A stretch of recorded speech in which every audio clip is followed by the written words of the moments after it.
On this week's episode at Nutrition My Life, we are talking about bloating. So many people out there are struggling with bloating. This can be because of so many reasons. And so on today's episode, we are going to be going over what are the common causes, what are some of the common things that people do, and what actually should we be doing. So we're going to be talking a lot of hacks, a lot of gut health tools, and this will be something that's going to be super helpful for so many people, because what happens when our digestive tract is off? We feel horrible. We have a vagal nerve that's connected to our brain, right? That vagus nerve connection. So if that is off by any means, more anxiety, depression, mood swings, having poor gut health can actually increase your risk of more insulin resistance, and all sorts of things that can come with weight gain and all sorts of stuff. So we're at autoimmune issues. Gosh, we can keep going over what could be, but let's start talking about what I normally see happening, and we'll kind of start from there. So sometimes what I get when I have a new client come in and they're like, hey, Nicole, like I am having lots of digestive issues. Sometimes it's caused from thyroid issues. Sometimes it is just they diagnose IBS. Sometimes it's something else like Crohn's disease, ulcerative colitis or something. But if it is just general, like I'm just getting bloated and I don't understand, I don't have I might just have hypothyroid, not just, I might have hypothyroidism. I might be doing some other things. Why am I bloated? What's going on? I'm eating healthy. Why do I have this bloating going on? So if you're eating healthy and everything's still kind of going out of whack, this is what could be happening. So sometimes what happens is that we tend to undereat. So if you are the chronic dieter or this person that hops on to the next, trendy diet because you're trying to reach those goals, you want to feel better, or you want to lose the weight, you want to build muscle, whatever it may be. If you're restricting or undereating by any means, what could be happening is actually that your digestive tract is slowing down. So think about if we're reducing our caloric intake, think about a bear hibernating. What does a bear hibernating have to do? That the entire winter, it's like barely getting any food, right? So it's not getting very much. So its metabolism has to slow down. And what happens with a slowed metabolism? That resting metabolic rate slows down, and that whatever that controls, our digestive tract slows down as well. So meaning that squishing and pushing motion, that peristalsis, is actually slowed down. And so if that squeezing and pushing motion is not as fast as it should be, that food can sit in your digestive tract and start to ferment a little bit. And so how do we improve this, right? If my digestive tract is slow and sluggish, how do I get it back up? How do I improve my resting metabolic rate? How do I get my BMR up to where it needs to be? How do I improve my thyroid, right? That's kind of a lot of those are big loaded questions, with not so much easy answers. But if I could say something to simplify it, I would say we need to increase your nutritional intake. It's if you're running out the door and you're just having a cup of coffee or grabbing a bar as you're eating, or just maybe you've seen something healthy like some beef jerky or egg bites from Starbucks or something along those lines. You're like, it's a good choice. But if you're running out the door and you're eating in that fight or flight response, maybe you're at your desk sitting and you haven't really left your desk all day, right? All that stress. If you're in that state of stress, you're not getting proper blood flow to your intestines. So if you're not getting proper blood flow to the intestines, that's going to cause more of that bloating and issues to happen. So we're going to not only start to increase our nutritional intake by eating a little bit more, but we're also going to be aware of the state that our body is in before we eat. So we're going to check in with ourselves. We're going to say, hey, Nicole, like, are you feeling cool? Like, are you in your good state? Cool, then I can eat. If not, I might need to jump up and down. I might need to put some ice on my chest for that vagal response. I might need to do some box breathing. I might need to take a walk outside, stretch, do some yoga, do something to kind of bring me back. I like to say, recalibrate yourself back to that baseline back into your rest and digest nervous system. So then that your body can then start to digest the food a little bit better. So going back now, okay, so now we know like I have to be in a better state. My environment here, my mindset has to be in a better state before I eat something. Now, what do I eat? Right? What are the foods I'm supposed to be eating? Now you said I have bloating. Why, like, how do I eat when I'm always bloated? Well, first thing I want you to do is start to kind of correlate your food intake to your bloat. Is there a certain food that's causing it, right? That could be something, very easy that we're like, oh, every time I eat dairy, I bloat. Every time I eat onions, I bloat. Or if you can't figure out, or maybe it's every time I eat a salad, I bloat. If you start to notice, or maybe it's a certain time of the day, start to correlate that. And so that we can start to put some connections together. I see a lot of people tolerate their vegetables cooked way better than they do raw. So that's why a lot of times I really think, oh, I'm eating a salad. That's healthy for me. But why am I so bloated? I'm having all these hard time, digesting it.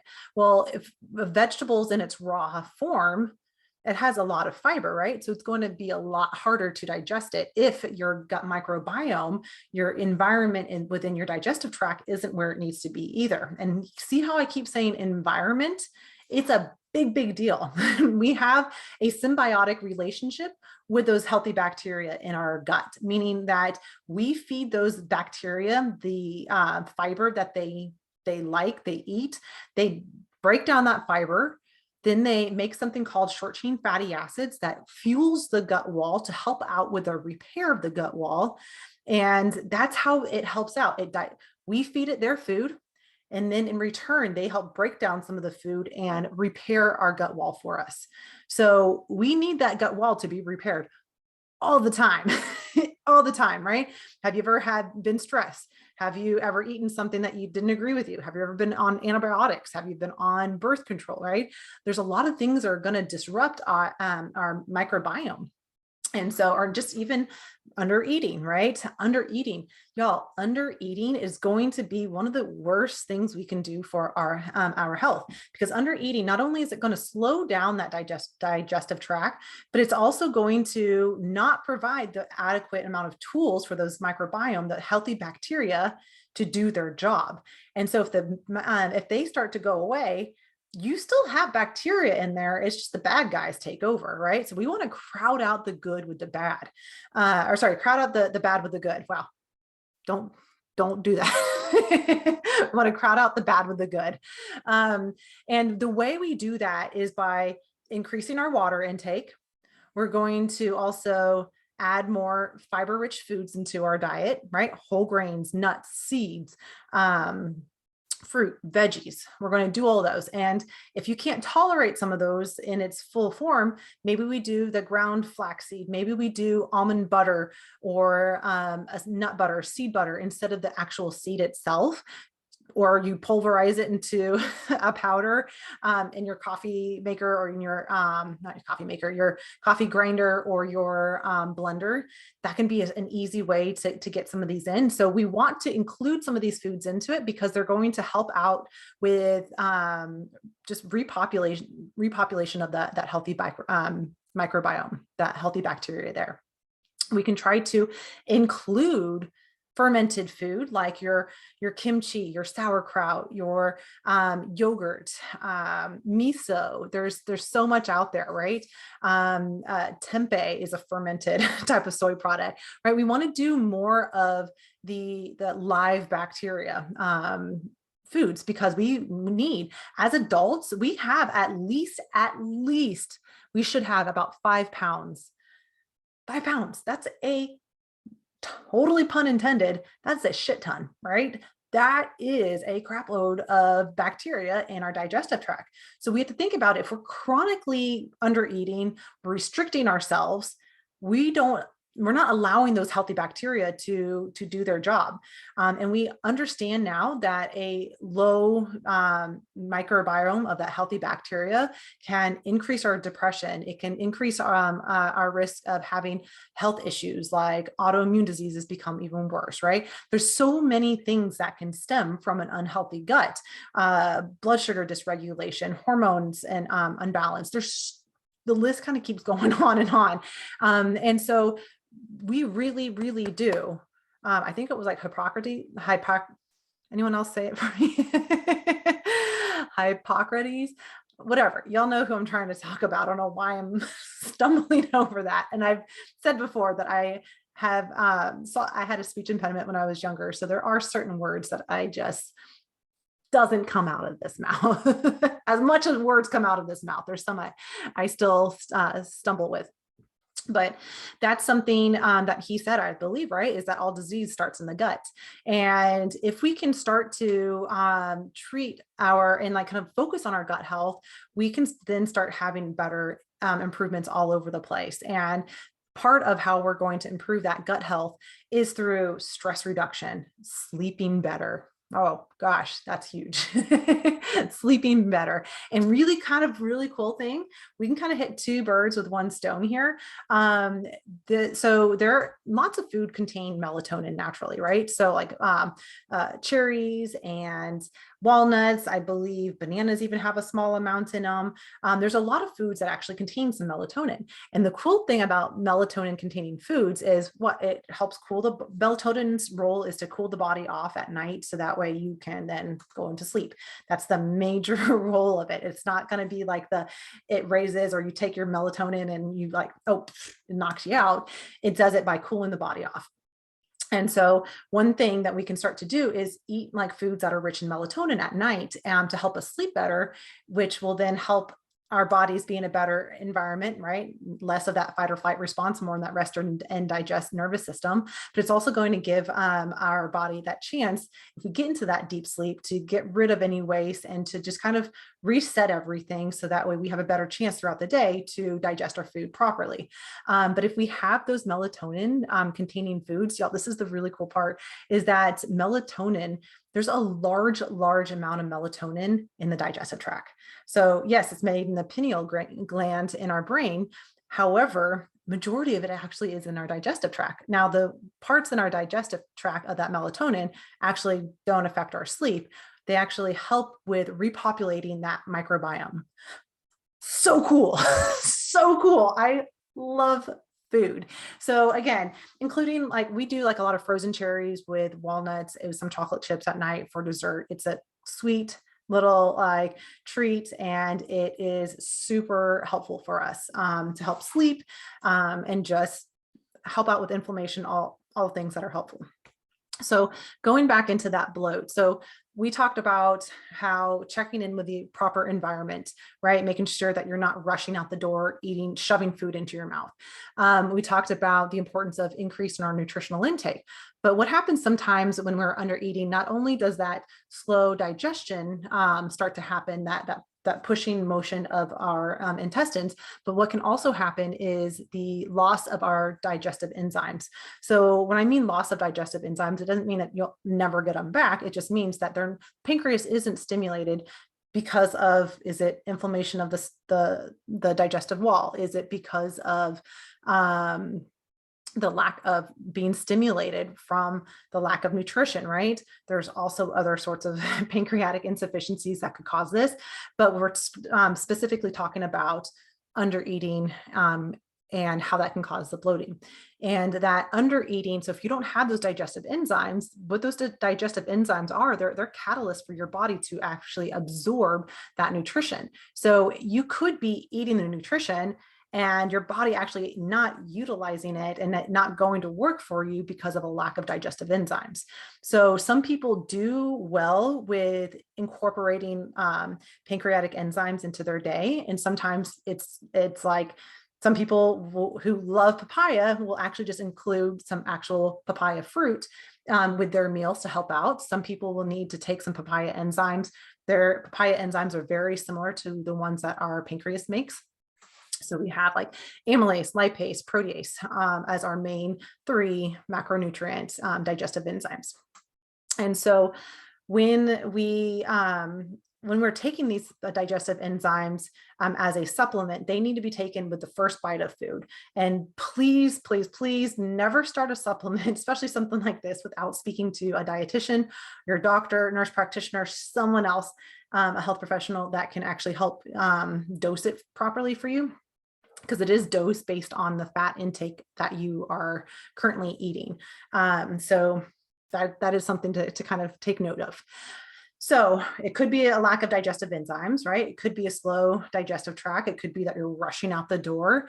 And we improve this by slowing down, checking in with ourselves. We can also start to include more fiber-rich foods into our day. And so let's say you're like, Nicole, I'm doing all of these things and I'm still a little bloated. What's going on? Well, there's some other things that we can do to kind of check in to see what's happening. There, we can say, hey, are you drinking a straw throughout the day? I know that sounds weird because I recommend a lot for my clients to drink their water intake with a straw, because they typically drink more water that way. But if someone is bloated, you could be drinking like so much taking in too much air. So if you are a gum chewer, we might need to switch over to mints or something along those lines, right? Because that's going to be something that you're going to be including a lot more air into your food. Making sure that while you are eating, that we're not talking in between bites or while chewing and everything like that, right? We set our fork down, we can then talk, digest, then we pick it up. We're not going to be shoving it in, and, just kind of being more mindful of how you're eating as well. Being aware of, I had someone who their sole bloat was from the amount of like LaCroix drinks that they were having, like 6, 7, 8 of them a day. And I was like, we got to pull back a little bit. We got to pull back. And I'm like, well, that's the only way I'm going to drink water. It's the only way. Well, I'm like, well, I believe it's the only way you're going to be comfortable is if we remove all of those bubbles in. And when, what their response was, well, I thought like it was helping because it makes me burp more. So I'm burping up all of that excess gas instead of it being stuck in me. And yes, some of it might be coming back up, but you're going to be adding in way, way more gas into your stomach and your digestive tract than you would actually if you were belching it out. So we want to be aware of that. Another thing that I see people that can kind of cause more bloating or be a factor in their bloating is actually not moving while they're at work. I know so many of y'all work at your desk all day, right? But you get up to only do a few things. And most of the time you're sitting right back down. So I have to have some of my clients schedule movement breaks throughout the day. And the reason why this isn't helpful, this is really, really helpful. It does kind of, again, 2 birds with 1 stone thing. It's going to help out with stress reduction, right? Just kind of movement helps that out. It's going to get that cortisol, that lactic acid, anything kind of going on out of the body and just allow it to do its thing. But then what it's also going to do is help out with getting that blood flow going back into your digestive tract. Because if you've ever had surgery or if you've ever worked in the hospital, you know that after someone has surgery, the doctor's always like, we need you to fart. Have you farted? Have you passed any gas yet? Right. And what do they normally tell you to do? Get up and walk, right? That movement really does help with kind of pushing things through and getting things going back through, getting that blood flow back into the intestines. Doing some deep breathing can also help out with that blood flow returning back. But what we're trying to do is get our bodies back into that rest and digest nervous system, that fight or flight response. No one's got time for that. No one's got time for that, right? We want to improve our overall health, and something as simple as scheduling 2-minute breaks, 3-minute breaks to just get up, stretch, have a dance party, walk around your building, walk around at your house real quick. Something to just get that movement going can be really, really helpful with getting that bloat to go away. So we talked about water intake, we've talked about movement, we talked about cooking your vegetables, we've talked about increasing your nutrient intake, just overall eating more food throughout the day. But what if you've done all that and it still isn't working? You still have all this bloating going on. Well, what I normally see is a lot of people that have digestive issues also are struggling up in their mindset. So before I even go down the more restrictive route with taking foods away from them, like with the FODMAP diet or just, an elimination diet and everything, we go through that. Like, how are you? Like, how are you doing? Like, do we need to set up, do you need to go see a therapist?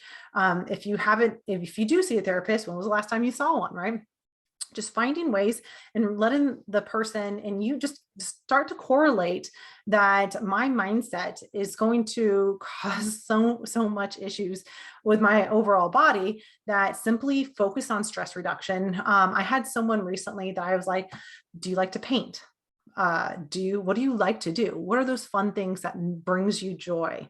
Let's get that going, because I want her to sleep better.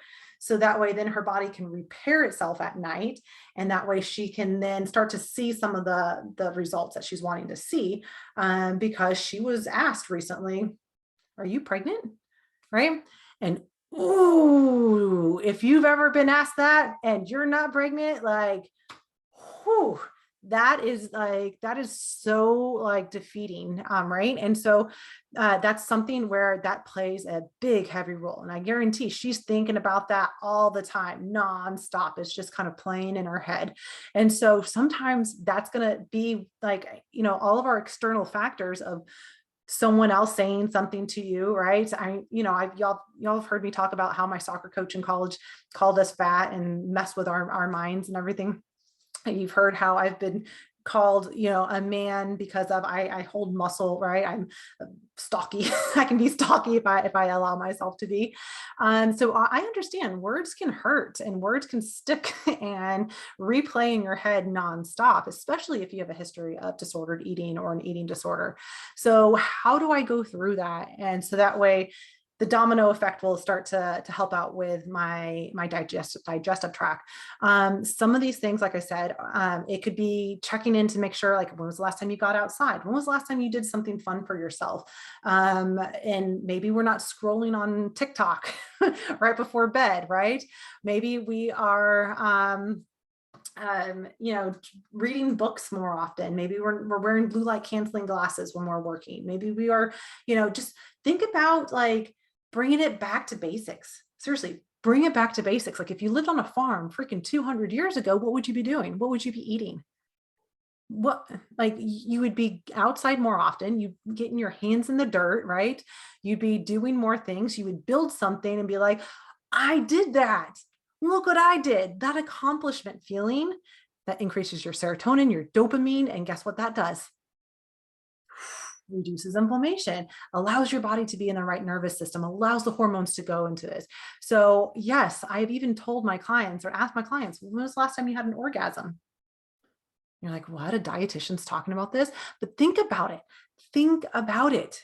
If we are chronically stressed and we are just so unhappy with ourselves, and we chronically are just getting after ourselves for a diet that didn't work out well for me, or that you're such a failure at this, I can't believe you did that, right? Like we're our own worst critics. We get after ourselves and we beat ourselves up so often that it doesn't allow our bodies to actually be in the right like nervous system, basically, to actually start repairing itself. We are chronically as a society, especially as of lately, stuck in our fight or flight response. That's why you feel like a jolt of energy before bed. That's why you can't wake up in the morning. That's why sometimes you wake up at 2, 3, 4 o'clock in the morning. You are stressed. You might have insulin or blood sugar dysregulation as well. We have to start addressing all of those things. And then, like I said, it's the body's all connected. We get this nice little domino effect. And all of these things are easier knowing we can add in more foods, right? I can eat more foods. I can have, like the amount of the things like it's okay to eat an entire sweet potato. It's okay to have toast. It's okay to do some of these things, right? And start to try some of the foods that you're like, I shouldn't have, or labeled bad, or stuff that, and see what happens, right? Start incorporating more tools into it. Start saying like, hey, can I, how many different colors can I get? This is something I have said multiple times recently, just because this client of mine just like blew my mind when I saw her. But maybe you're working out too hard too, right? Maybe you're putting so much stress on your body. Maybe you have this goal that you want to lose weight by a certain date, and so you're doing two workouts a day, and you're doing really, really good. You could be working out a couple times a day, you can be eating healthy, and you can still gain weight from that. And you can still have digestive issues and all of this stuff from that. So what I had in one of my clients who was working out heavy in the morning and doing some cardio in the evening, I had her turn down the dial a little bit. I had her say like, hey, like we need to, if you're working out and lifting weights out at level 10, we need to bring you back down to like a 4 or 5. We're going to just do some gentle stuff while you are in this repair mode. So think about it. If you're trying to repair the body, think of it like a car going 70 miles down a highway. If that car is going 70 miles down a highway and you're over here trying to tinker with it and under the hood and you're doing all this stuff, like what's going to happen? You're going to crash and burn.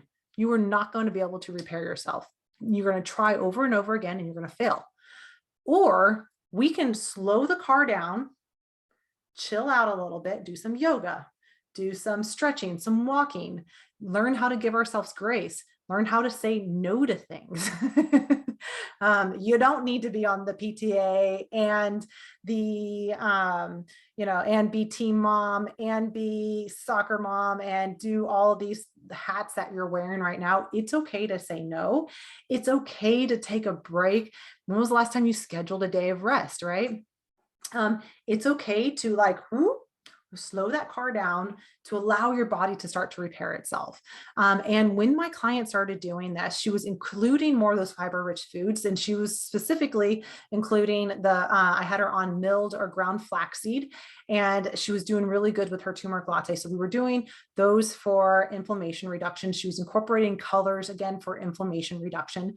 And just by decreasing her exercise routine, and by including more fiber rich foods and more water at that, she looked like she lost 20 to 30 pounds. It was insane. And a lot of it was in her midsection. Some of it like face, arms. And in reality, she had only lost like a pound, maybe 2 pounds, but amazing night and day difference, all from that bloating and inflammation reduction. So sometimes it does seem counter like productive to eat more to lose weight, or to rest to lose weight, or to just not do anything. But sometimes we are just like that car trying to do repairs down a highway, and we just continuously crash and burn, and we're still trying to do those repairs, but the body just is asking you like, I need to rest. I need a break. And instead of that, we're like, I can do it. I can suck it up, right? And that's where I remember saying like, I'll sleep when I'm dead. I'll sleep when I'm dead, right? I was the Pinterest mom. I was the DIY everything. I had to make sure the kids' food was from scratch, that they were all this enrichment stuff in reality. And now I'm like, did you read for 15 minutes? Sweet. Let's go outside for 30 minutes. Then you can have some of that screen time. I don't care how long. Let's do your thing, right? Because I learned that if I'm trying to like so much control everything and have a say over everything, my health was at its worst. But now that I'm putting trust and empowering people, right? I expect this of you. I'm setting these boundaries around me. I'm saying no to some things. I'm recognizing what's going on. Digestion's not a problem. My migraines aren't flaring up as much. I'm not having as much achiness, right? Same thing could happen for you. And it does happen to thousands and thousands of people every day. But we have this like just convoluted like mindset, not because of you, but because of social media over here, Kim Kardashian over here, someone else over here, right? Gwyneth Paltrow or the food babe.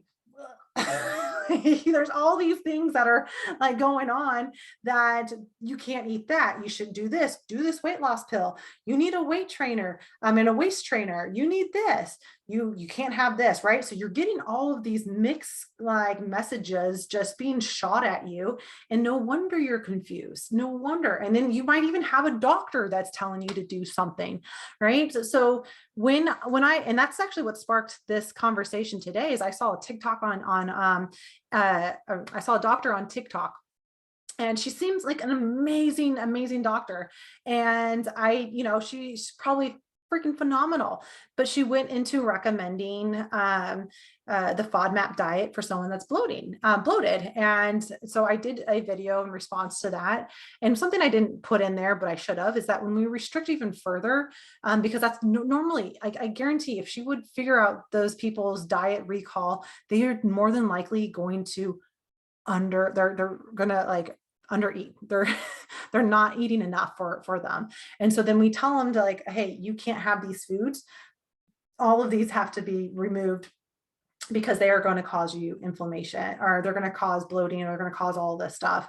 And so what do we do then? We're more worried. We're scared that we're going to screw something up. And then we get mad at ourselves when we're still bloated because we're following this diet and I'm still having issues, right? And so that relationship with food just is never repaired. And so when we get those doctors, and this is like, I'm not bashing all doctors, y'all know how I feel. There's time and place that they are phenomenal, but they also like need to stay in their own lane because there are some great doctors that are well-versed in nutrition, but a lot of doctors are not well-versed in nutrition. And it takes someone like a registered dietitian, a food and nutrition expert that has experience, who understands what the restrictive diet will do to someone, and start to like say, hey, this is a last resort. We don't need to do this FODMAP diet right now, unless you have already been through the gamut and you've already gone through all these things and you're like, nope, that's what we need to do. Or you've also been diagnosed with like SIBO, small intestinal bacterial overgrowth, where that bacteria now has migrated into the small intestine where it should be in the large intestine. And that's a case where, yeah, we do need to restrict the amount of foods that can be fermented there, and kind of kill off that bad bacteria. And then once that's killed off, then we can reintroduce those foods. But again, that to tell someone to do that on their own, that's crazy. It's confusing for me, and I'm a dietitian.